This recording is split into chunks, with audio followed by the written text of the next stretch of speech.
Good morning. Welcome to another episode of the Dr. Powell Show. I'm your host, Dr. Keisha Powell. Before we begin today's discussion, we want to let our viewers know that this segment includes conversation about sexual abuse and trauma.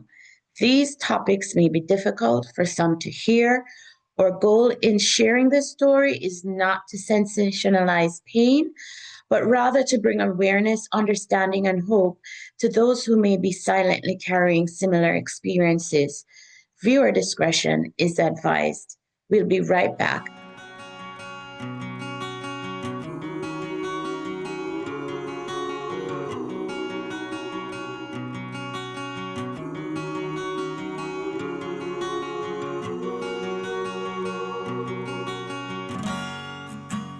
Welcome back to another episode of the Dr. Powell Show. Today's conversation is one that requires courage, compassion, and truth. And as we recognize Women's History Month, we also want to acknowledge the painful realities that many women have endured that often remain hidden in silence. Again, we're asking viewers, if this is uncomfortable for you, that you seek assistance after this from a mental health provider. And we're asking that you understand why we're having this show today. Our topic today is Breaking Generational Silence, a survivor's journey from trauma to healing. With us today is the most estimable Dr. Galen Guy, who is a clinical social worker and author, CEO of the Crime Rape Initiative, professor and advocate. Dr. Guy, welcome and thank you so much for being on the Dr. Powell Show today. Thank you, Dr. Powell. I think you love me so much. That was an awesome introduction. Thank you so much. Before we begin, I would love if you could introduce yourself to the viewers and let them know who Dr. Galen Guy is. Who am I? I'm a child of God. I'm a thriving mother, a sister, a daughter, a niece, a friend, a community activist who dedicated time and space to share my journey, share my experience, and also to create preventative measures so that thriving survivors can continue to live a productive life. In a nutshell. I love that nutshell. So your story is deeply personal and courageous. Can you share a little about your journey and how the trauma of sexual abuse has shaped your life and the woman you have become today? So my journey has been one of pain, obviously, right? But also one of profound transformation. Experiencing sexual violence, domestic violence. I see my mother being abused, experiencing verbal violence and physical violence as a young age created wounds that I couldn't heal if it wasn't for the grace of God. And it took years to understand and even longer to begin my healing. It wasn't until I was in my 20s, late 20s in college, probably early 30s, right, that I began this long life journey of healing. Like many survivors, we don't always understand why, right? We carry silence, we carry confusion, and we have questions about our worth. Why God? Why was it me? But over time, that pain became a catalyst of purpose, right? So, okay, Lord, this is the pain, but what do I do with this, right? I realized that my story was not meant for me to keep silence or to hide away, because oftentimes we want to hide.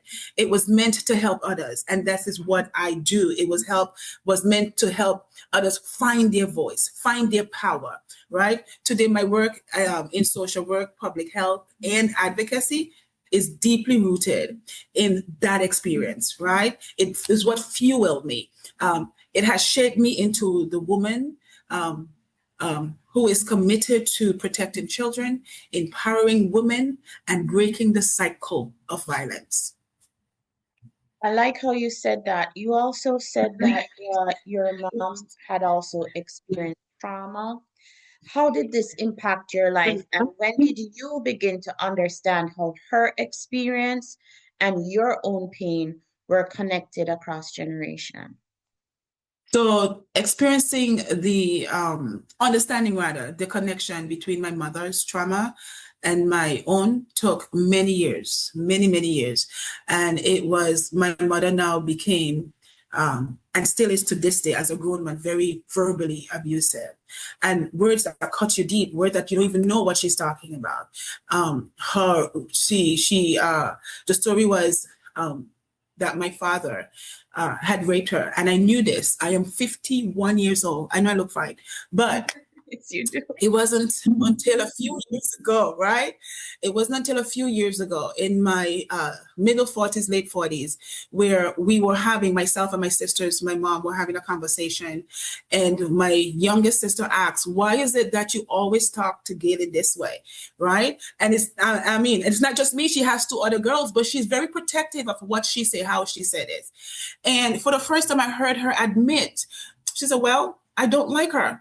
Not just my mother is a grown woman, but I just want to show you how trauma could continued in generation from generations, right? I don't like you, she said. Why don't you like her? Well, her father raped me. She's a raped child. And then in my mind, I'm thinking, this is a woman who professed to be God. I want somebody to hear me today, right? Someone who professed to know God, someone who will see a stranger and help a stranger on the street. But she couldn't be kind to me because that trauma was embedded in her mind. Not only in her mind, it was embedded in her DNA. There's a book that says trauma starts from the very cell. And she couldn't see me as a child who need her love, as a child who need connection of a mother's love, but she see me as a raped child, and therefore I was not worthy of her love. That's what trauma caused, right? And I had to now tell myself, okay, Gail, is it that she hates you, or this is a woman who has been wounded? Right? I know I spent years, I promise you, defending myself. Why is it that you're talking to me like that? Why you don't talk to my other sisters like that? I remember one time she said to me, I have good sense. I know exactly what I'm doing. And what she meant by that, I am going to destroy you. I want to destroy you because you're nothing to me. Right? And I had to gather myself together. Can you imagine? Having the person that you see as your nurturer, your mother's supposed to love and cradle. And I asked myself, why can't you love me? But that's what trauma caused. That is what trauma do. When we don't get the healing, she feels justified in treating me the way she treats me, right? But no one needs to be treated that way. I tell myself as a woman, well, I mean, if you have a child that's been abused, you don't think that you should love her more? I have heard many stories where you know, parents was raped and they have their children and they love on their children, but not every person is that fortunate. It also depends on how we are acculturated in our communities, who she trusts. Maybe her mom didn't listen to her. Maybe she couldn't trust her mother to tell that this man that I want to love. And it's important to understand that my mother had a son prior to me, right, with the same man.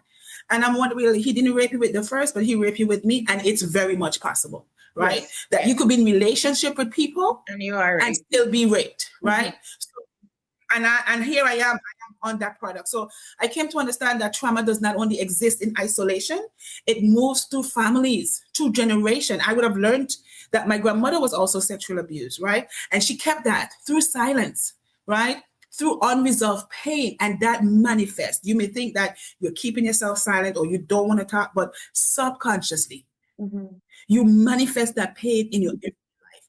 It can damage relationships, right? So recognizing that the connection helped me approach my own story with compassion. I have to have love for me first, right? And then I have to now extend the love to a person who don't love me, right? A person who is my mom. I so crave her love. But God in his mercy would have provided that love for me, right? Not only for myself, but also I want and I pray for healing for my mom. You can see that I'm still shaken up by this. Yes, right? Yes, I do. To understand also strengthen my commitment.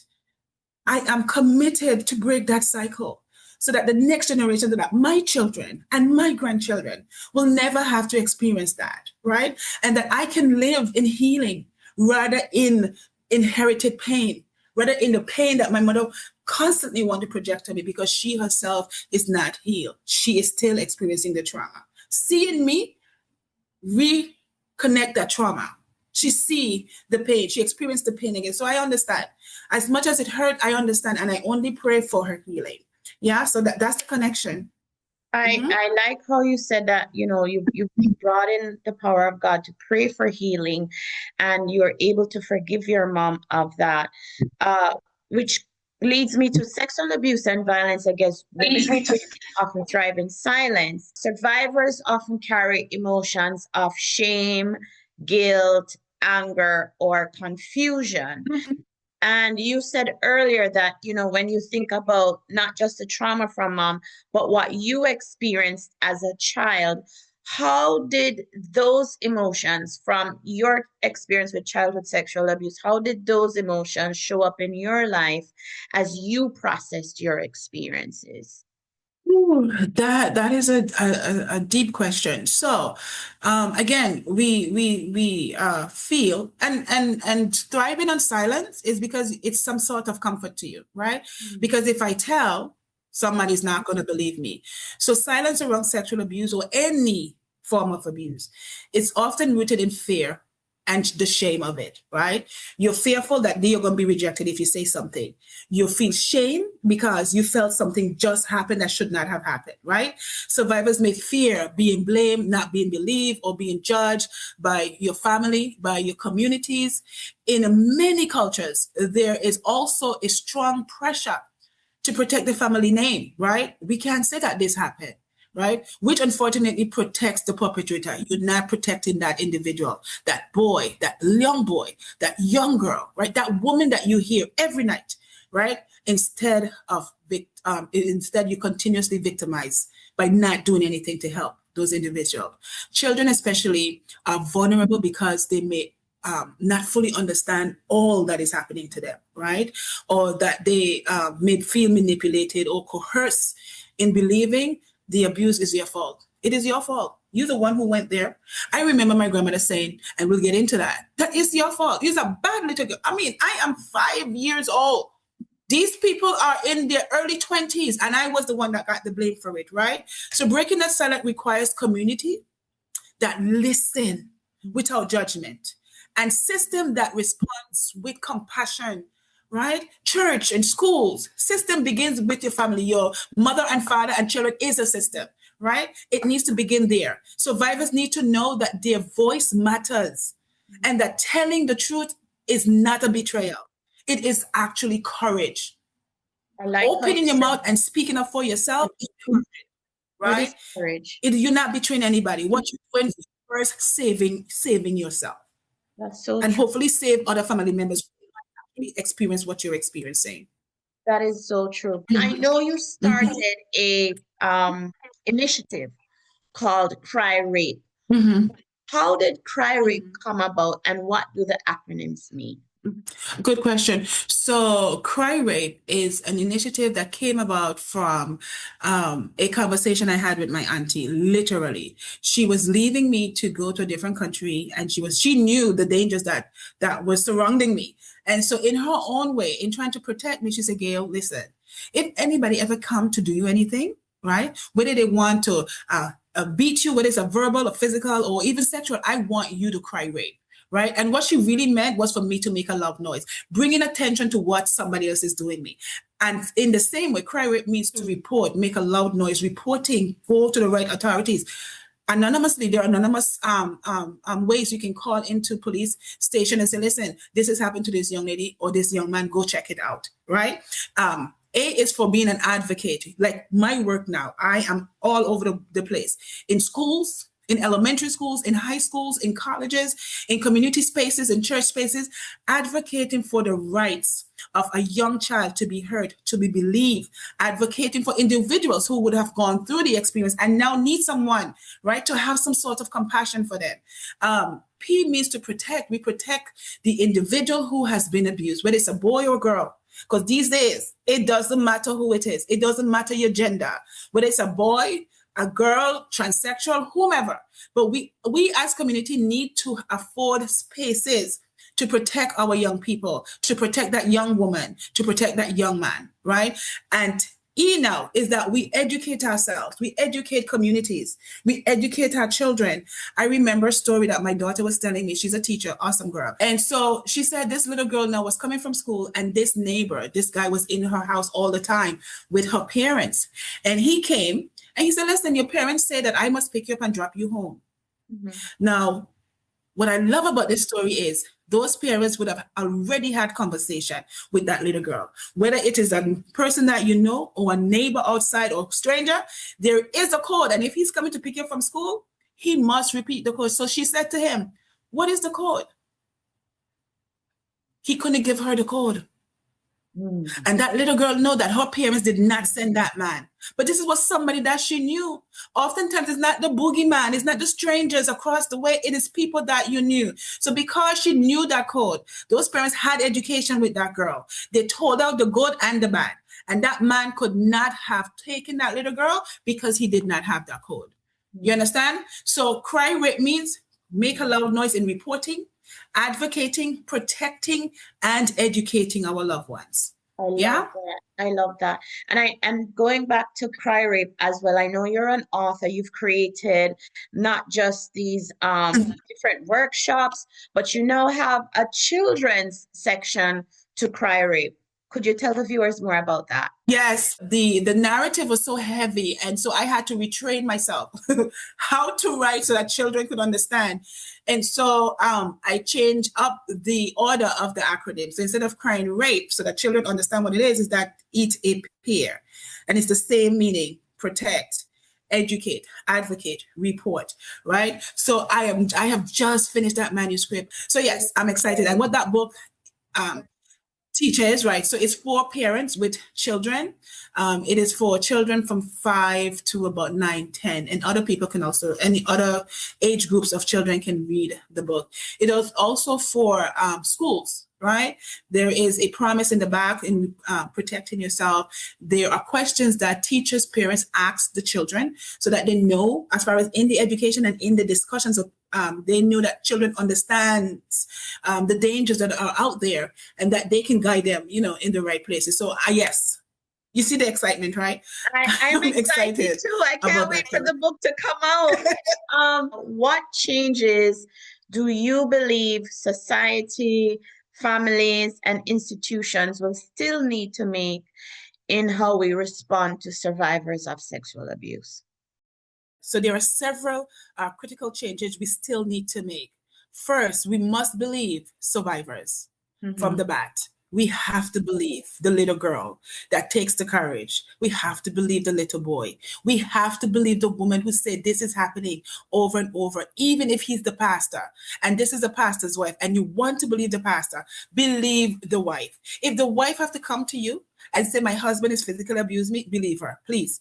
Too often, victims are questioned more than the perpetrators. So the perpetrators are being let go with ease, while the victim is the one that is being interrogated. Secondly, institutions, including schools, religious organizations, church, hospitals, justice system, we must respond with trauma-informed approach that prioritize the protection and healing of individuals. Court system policies need to be in place, right? Church organizations need to vet or investigate their Sabbath school or their Sunday school teachers before they come teach these children, right? We have to have institution that has the mechanism to support individuals when they come. Trained professionals, trained counselors, right? Therapists even.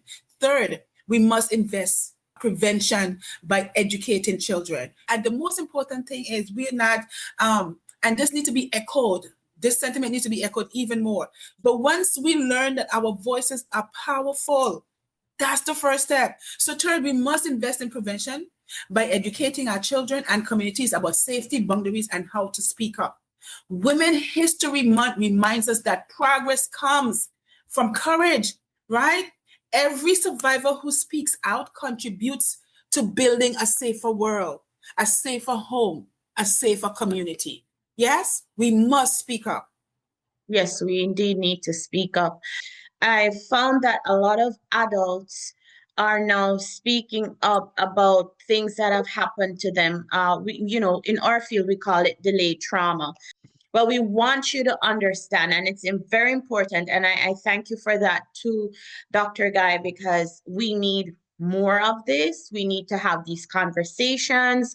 I also want to make it clear and use this opportunity and this platform to say to the survivors, you are thrivers. This does not dictate who you are. And so, for women who may be watching tonight and silently carrying similar trauma, what message of hope, healing, or empowerment would you want them to hear? To every survivors who are listening tonight, today, this morning, whenever this message finds you, know that your story does not end with your trauma. Mm-hmm. You have life after this. I'm speaking directly to that little girl, that little boy, that man, that woman. What happened is to you was not your fault. Mm-hmm. It is not your fault. And know that you are not alone. No matter how you're fearful, no matter how they have said to you, oh, if you say something, I'm going to do this, I'm going to do that. Take the courage. They are more afraid of you than you should be afraid of them. Trust and believe. They know what they're doing is wrong. They know that violating, taking your innocence, right, harassing you, it is wrong. But when you speak up, I know that you don't have to give names. As far as I am Gail and I'm reporting this, no, you could report anonymously, right? There's a system in place that allows you to do that. So please, right? Your voice matters and your healing matters. It may take time and it may feel difficult at first, but there is life beyond your pain, right? Switch up the pain. I know it's easier said than done. Believe me, I have been there. I understand where you are. I understand the pain that you would have endured over these years. But know that in Jesus' name, you will take courage and you will speak up. There is peace. There is strength and purpose waiting for you on the other side. Your life matter. You have a purpose. No matter what they would have told you, no matter who would have said something to you, know that as God created you and allow you to be on this earth, your life have purpose, even in your pain, right? There is healing on the other side. And when you speak your truth, you not only reclaim your own power, trust me, when you open your mouth, there is power in speaking. You have created a world where others can find the voice as well. They would live vicariously through you. Because you stood up, you're giving a person who was wondering and who was debating whether or not I should, because you stand up, you give them the power to stand up. It's a ripple effect, right? So take courage, honey.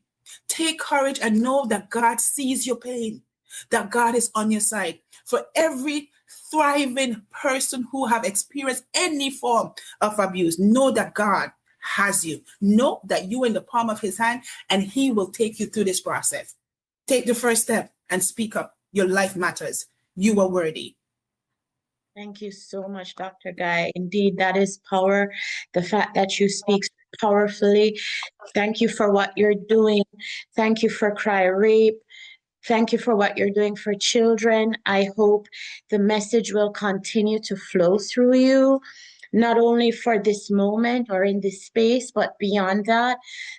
Childhood sexual abuse trauma has always been something near and dear to me, not only because I'm a thriving survivor, but also I look at how individuals with disabilities have been treated as well, and the things that keep happening.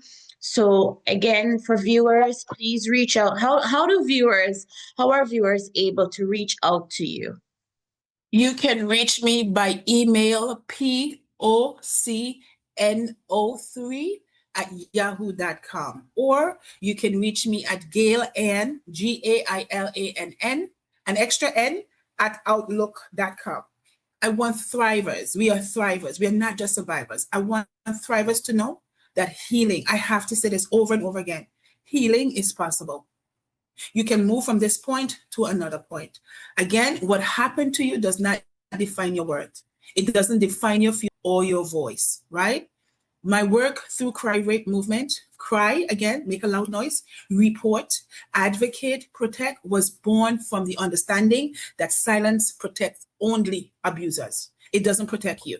But truth protects people. If people know and understand what truth is, it protects them. So use your voice. You hear me? If you haven't heard anything that I have said to you, use your voice. Every time someone's find the courage to speak up, they seek help, or to support another survivor, thriving survivor, we move closer to a world where violence no longer hides in silence. My hope is that all communities, right, will continue to push, will continue to listen, continue to believe survivors, continue to believe the thriving survivors, and create a space where healing and justice can truly happen.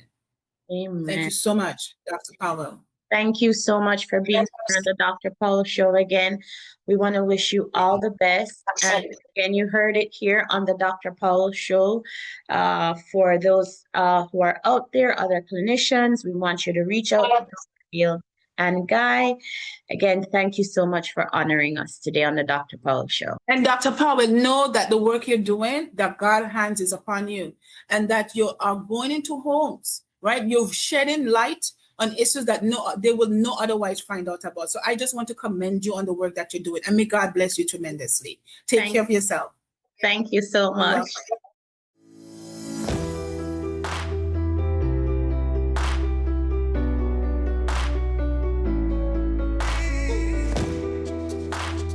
Hi, I'm Dr. Keisha Powell, CEO of Powell Therapy Solutions, LLC, and the host of the Dr. Powell Show. I'm a performance psychologist, a certified and licensed autism therapist, and a board-certified sexologist with the American Board of Sexology.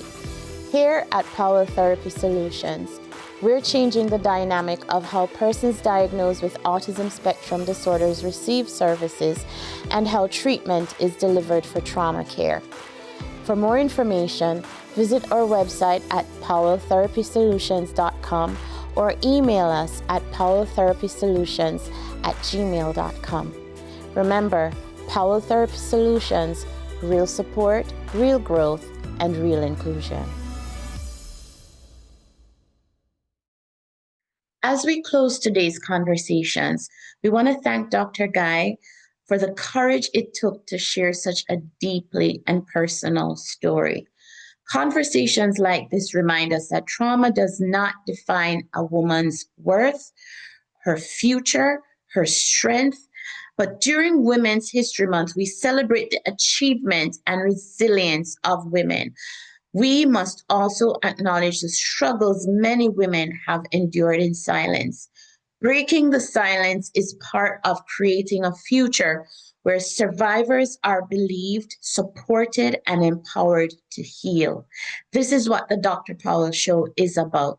If you are someone or you know of someone who has experienced sexual abuse, please know that you're not alone and help is available. We have a few resources listed here at the end of the show. Know that healing is possible, that your voice matters. You are not alone. Please reach out to us at powelltherapysolutions@gmail.com. We're here to support you. And as you know, Dr. Guy's information is also posted if you also need to reach out to her. Once again, thank you for joining the Dr. Powell Show.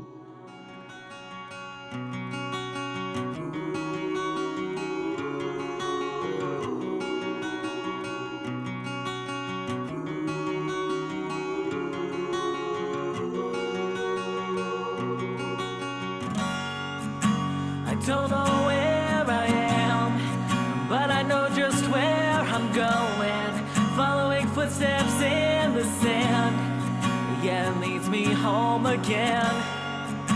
I don't know where I am, but I know just where I'm going.